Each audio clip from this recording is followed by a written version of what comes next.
నా ప్రాణం ఉన్నంత వరకు కూడా వాళ్ళకు సేవ చేస్తా, పార్టీకి సేవ చేస్తా, చివరి వరకు కూడా పార్టీలో ఒక కమిట్మెంట్ ఉన్న నాయకుడిగా ఈ ప్రజలు ఇక్కడ ప్రజలకు సూర్యాపేట ప్రజలకు ఎక్కడ ఏ ఆపద ఉన్నా కూడా మేము ఆ నిర్ణయం సహాయం చేస్తాం.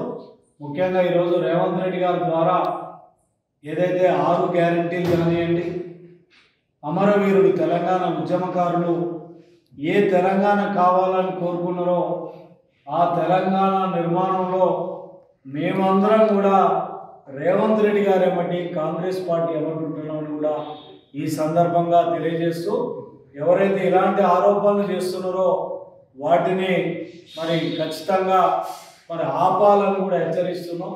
మా భవిష్యత్తు కానీ మా రాజకీయంగా ఏం చేయాలనేది మా నాయకులు రేవంత్ రెడ్డి గారు నిర్ణయం తీసుకుంటారు, కాంగ్రెస్ పార్టీ నిర్ణయం తీసుకుంటుంది. దాని మీద నాకు పూర్తి విశ్వాసం ఉంది. వాటి ఖచ్చితంగా రేపు పార్టీ ఏ నిర్ణయం తీసుకున్నా కూడా ఏది ఆదేశిస్తే కూడా ఆ ప్రకారం ముందుకు పోతామని కూడా తెలియజేస్తుంది.